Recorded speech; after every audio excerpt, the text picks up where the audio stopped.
Hello, everybody. Welcome to another Comic Source Comic Boom collaboration. It's time for Spawn Daily. Apologize, Rocky can't join me on this episode. He had some family obligations that came up kind of out of nowhere. So I'll be running solo, at least for this episode, maybe for the next few.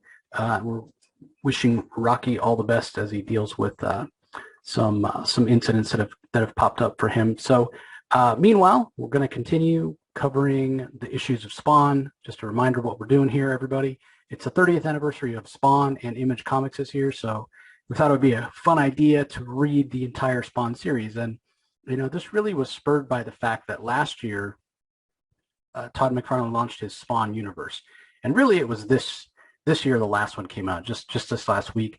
We talked about the numbers for Gunslinger Spawn, King Spawn, The Scorched, and how they didn't really reach the levels of Spawn in 1992, but obviously comic sales, none of them reached those levels. Original Spawn, the first issue sold 1.7. So still, these 3 issues of new series that Spawn, that McFarlane put out under the Spawn universe name, all did really, really well. There was also a 4th #1 called Spawn Universe that was a one-shot, which gave us a little glimpse into what each of these 4 titles were gonna be about. And I haven't necessarily talked about this on the podcast yet, but one of the other things that I want to mention is that McFarlane wants not just a Spawn universe, but he wants, in a lot of ways, a shared superhero universe that starts with Spawn and then grows organically, right? Like right now, all the titles that are coming out, the regular Spawn, King Spawn, Gunslinger Spawn, and Scorched are all Spawn-centric, right? Like all the main characters are Spawn himself or other versions of Spawn, but there's a lot of other characters in the Spawn universe, and you can sort of see in the early issues that we've covered so far that it was clear that McFarlane liked the idea of a shared universe. He was constantly trying to cross over with Liefeld, and obviously we've talked about it, how Youngblood had a lot of delays. Not that Spawn didn't too, but Youngblood had even more. Liefeld couldn't keep on the schedule, and it made it tough to cross over. But early on, McFarlane, he did other things too that really kind of show that he wants to expand. You had the Violator miniseries and the Angela miniseries. So again, this desire to be able to read those and get on board with that Spawn universe when it starts is what kind of spurred me to go back and say, you know what, I thought about doing this a few years ago when Spawn hit 300, because I remember liking the first, whatever it was, 12 or 14 issues that I read when I bought them off the rack. But then, I fell off. I fell off of Spawn because a lot of it had to do with the delays. And obviously, there's been various times over the years where I've said, I'm going to get back in and I'll start buying it, but never reading it because, I needed to go back to the beginning. But now it's all available digitally. So it's easy to go back, and we've decided to celebrate the 30th anniversary of Spawn and to be able to be caught up to read the new stuff. Hey, let's read a Spawn comic every day, at least one Spawn comic every day, and tell you guys about it. So if you're missing the first 12 issues, go back. We did a 12 days of Spawn miss as we counted down to Christmas. We counted down to the 12th issue of Spawn. That episode came out on Christmas Day. And then starting on January 1st, we continued with issue 13. And again, apologize that this one's coming out a little late. Still Sunday, so we haven't technically missed a day. But again, some circumstances beyond our control. We'll be back on track. I'll release the Monday episode for issue 29 on Monday, but I'm going to put it much later in the day. Like usually the way I schedule all my episodes is if I only have one, it goes out at like 6 a.m. Eastern. And if I have multiple, I'll do like 6 a.m. and then 9 a.m. or 6 and 8 or sometimes 6 and noon. But again, I don't want to stack them up on you guys. So yeah, I think tomorrow I'll probably do like maybe 2 p.m. Eastern. For the second episode, and then there's a bunch more episodes coming of Spawn, and also interviews, creator-owned stuff, and we're busier than ever at the Comic Source, and we have you guys to thank for that, because creators are reaching out. Like I've got either a podcast recording collaboration with another podcaster or YouTuber, or an interview like every day for the next 2 weeks. So it's a great problem to have. It's a lot of fun being able to share our love of comics with all you guys. So yeah, last thing I'll mention is the DC Spotlight may also be late this week. It may not go out at 6 a.m. Eastern on Tuesday. Again, I want Rocky to be able to join me for that. I don't want to have to do it solo, but it's totally up to his schedule and what he has going on. So we'll try to get it out for you, as usual, but it may not be out until late Tuesday evening. I don't know at this point. So anyway, let's go ahead and dive into issue 28 of Spawn. We know that issue 29 ended on a cliffhanger. I'm going to go ahead and share my screen with you guys so you can see. And if you remember, what happened at the end of issue 29 was Curse had come to the alley to try to steal Spawn's power. For some reason, he thought that Spawn might be an agent of heaven, and he wanted to steal his power because he sees himself as an agent of heaven. And then he found out that Spawn wasn't, thought he had killed him, thought he was, figured out he was not an agent of heaven because, in his words, an agent of heaven would have faith and wouldn't have been defeated as easily. But Spawn wasn't defeated and ends up beating the crap out of Curse. So the issue ended with some of the homeless people, some of the alley people that had sort of been buying into what Curse was selling, drinking the Kool-Aid, I guess you could say, with what he was talking about with, we need to be better and we need to repent from our sins and, just being a typical preacher. And there's always going to be people that kind of fall for that. And Spawn was going after him, saying, you came into my domain, you messed with me, I'll go through whoever I have to get you. Spawn was kind of going ham, he's kind of going crazy. So that's how the last issue ended. So I was curious if this issue would start off with Spawn like throwing homeless guys that he's sort of sworn to protect, tossing them over his shoulder while he goes after this Curse guy. So we'll see how issue 29 starts. As you can see, Todd McFarlane does the story. It's McFarlane and Greg Capullo on the art, with a special thanks to Kevin Conrad. I think maybe he handled some of the inks, I'm not sure. Tom Orzechowski on the letters, and Steve Oliff does the colors. So it starts off, and what we see is we've jumped forward a few minutes at least, right? Like I said, it ended on somewhat of a cliffhanger. Now we don't even see. I don't know if McFarlane didn't know what he wanted to do with that or what have you, but apparently he made it through those homeless guys one way or the other, and he's literally like crucified Curse. Curse is, you can see his metal arm, his robotic arm that Spawn had ripped off, and he's one side, all these cables lashed around these pipes, and then he's got another pipe that's sticking through his wrist that's pinning him to the wall. His legs are wrapped up in cables as well, and he's moaning to Spawn or yelling at Spawn, "You're going to die for this." And Spawn he's sulking. That's the best way to say it, right? He's like, man, every one of them, all these psychos coming after me. Why won't anybody get the message? No one's going to walk onto my turf again. I've got to put up a warning sign, and that's what he's considering Curse to be. He's just going to pin this guy to his wall, so anybody that comes into his domain will be frightened, will realize, hey, this isn't somebody that you can mess with. So as Curse is threatening that Spawn's going to die for this, Spawn's just telling him, shut up. And it's interesting, Curse goes, for being a man of faith, right? He's like, watch your tone. You may have broken me physically, but my spirit is stronger than ever, and I've seen the error of my ways.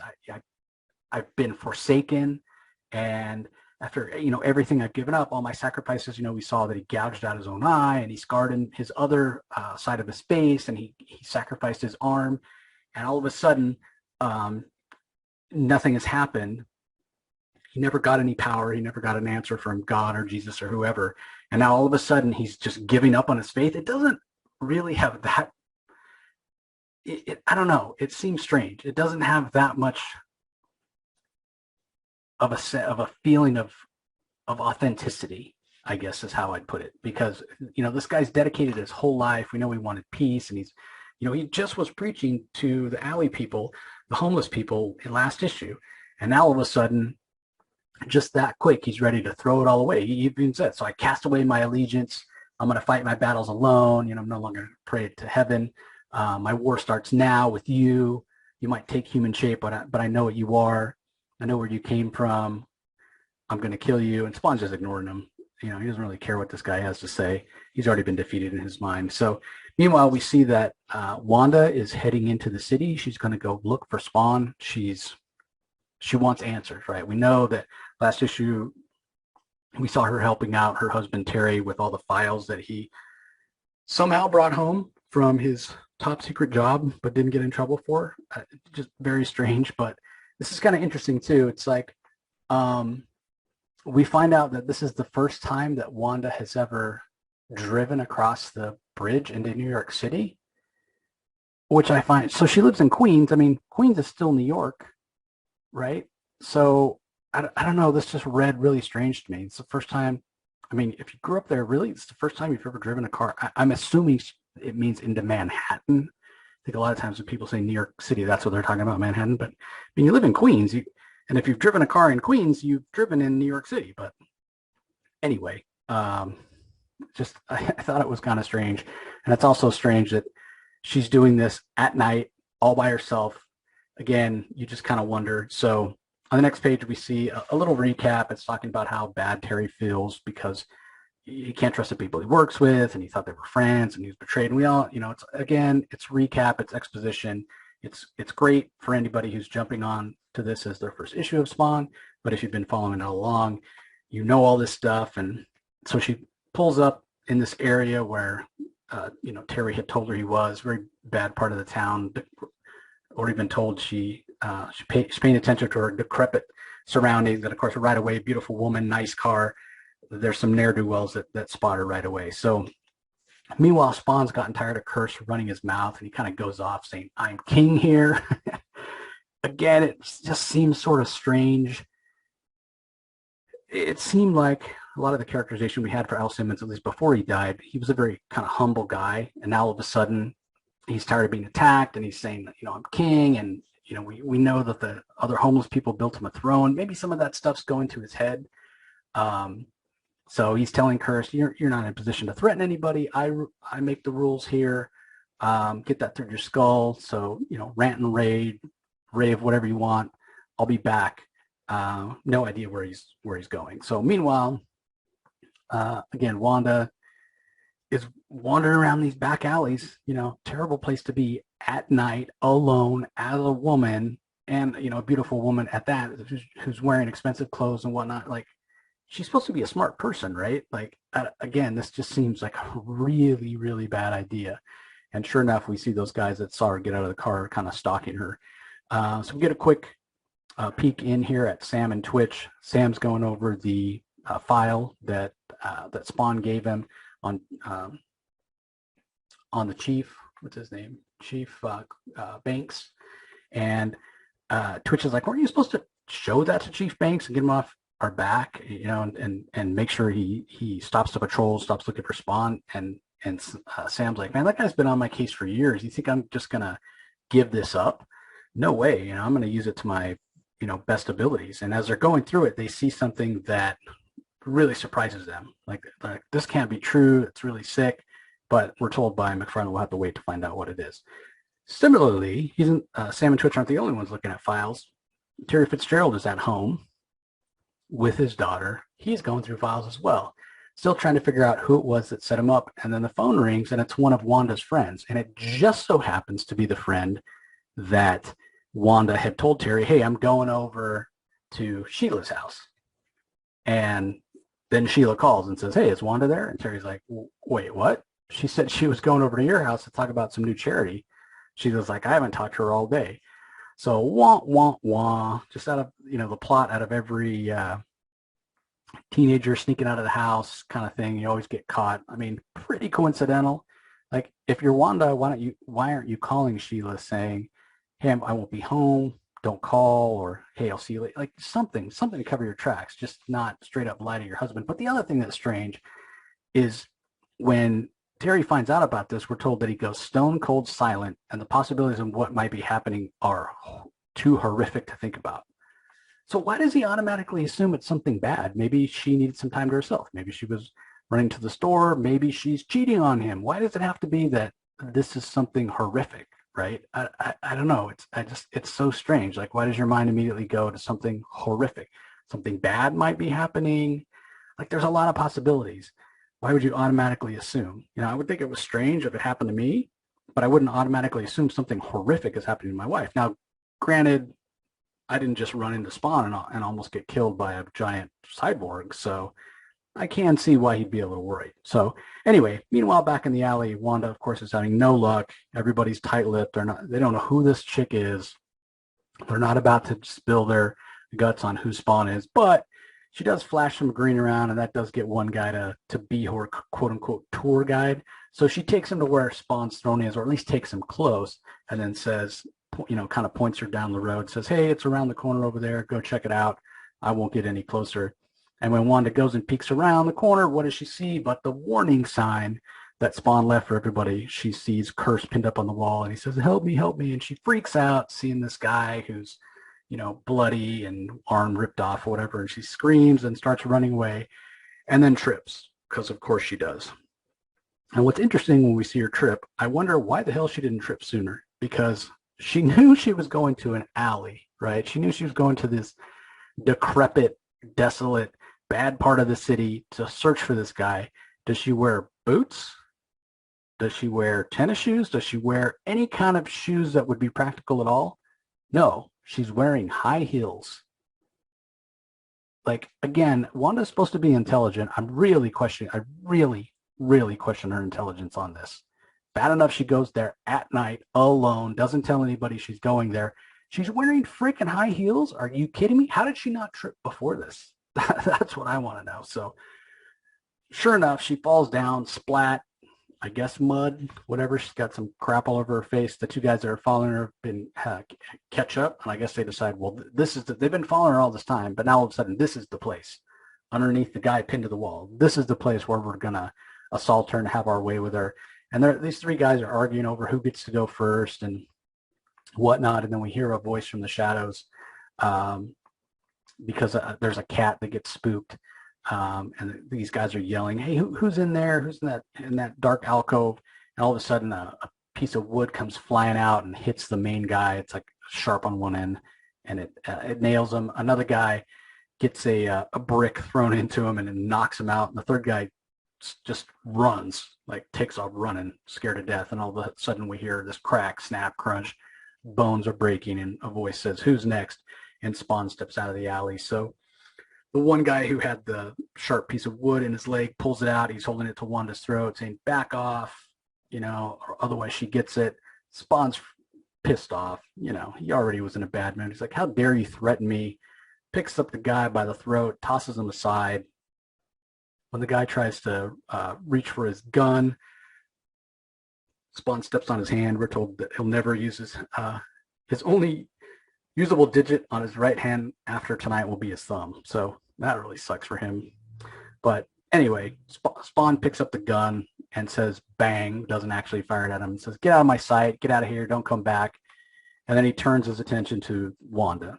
All right, so all along this has been happening as Spawn was watching her almost get assaulted, and as he was fighting these guys. Never once did he realize it was his wife till he actually turns to look at her. And I guess, I don't know, maybe because it was dark. And he's like, okay, lady, next time, you want to pay attention where you're walking. I mean, even Spawn knows, like, what the hell are you, here you are by yourself walking around in dark alleys in a bad part of the city. What the hell's wrong with you? She says, oh, I'm sorry, I didn't mean for any of this to happen. And that's when he realizes, oh my God, Wanda. And we get this full page spread here of, and you can see the shadows make a heart, and it's somewhat muted colors. It really stands out. And Wanda asks, who are you? He says, someone who cares. And she starts talking about how, well, I'm the wife of Terry, and we really want to thank you for, what you did, and recap of all of that. And she says, thank you for helping us remain a family. And, obviously Spawn's got all these feelings, all these emotions, but Wanda just saw this guy beat the crap out of three dudes, like in a matter of seconds. So she's obviously, frightened.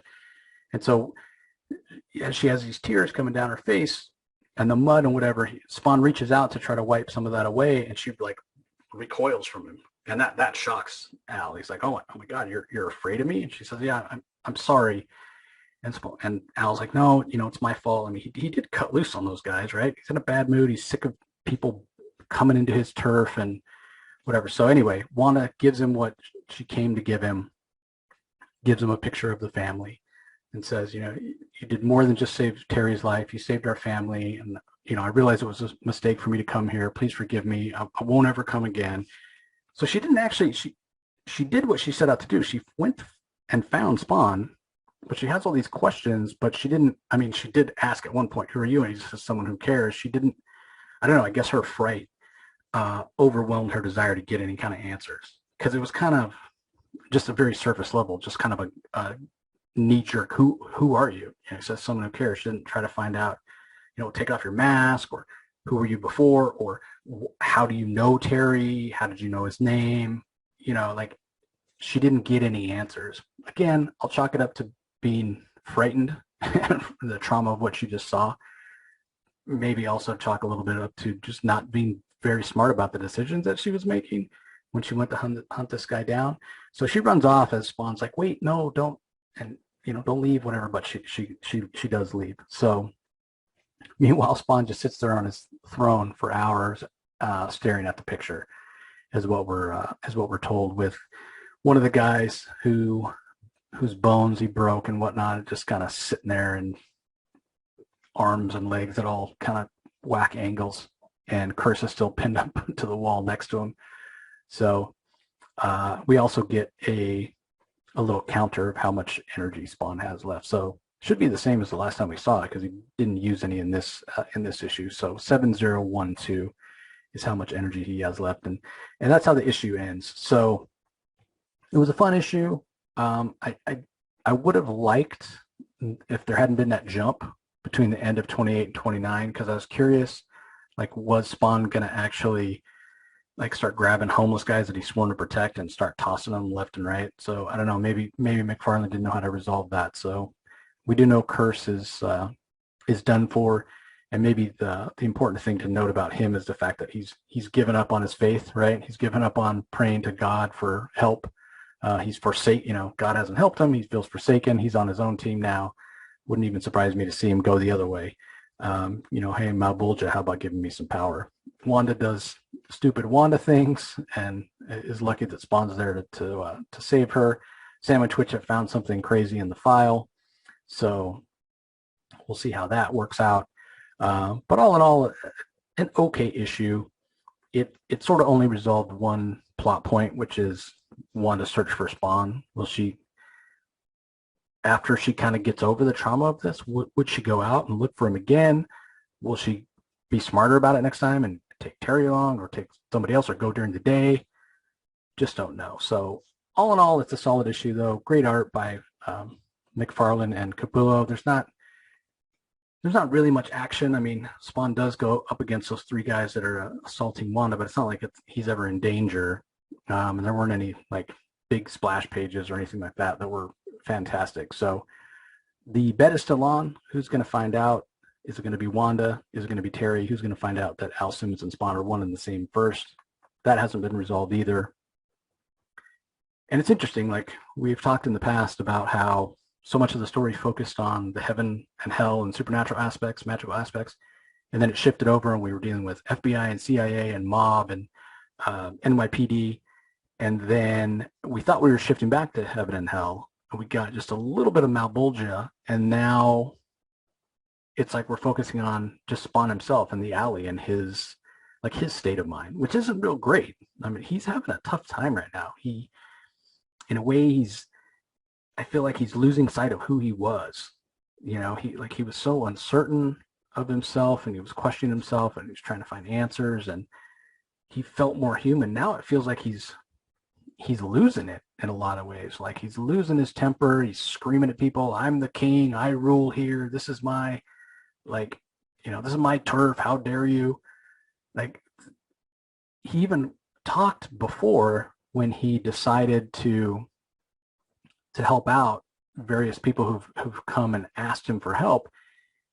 He's talked about his relationship with the other guys that live in the alleys, and how hanging out with them and acting human helps him to feel more human, right? And that was part of the reason that he felt bad when he didn't help out the guy who had his daughter taken away by CPS,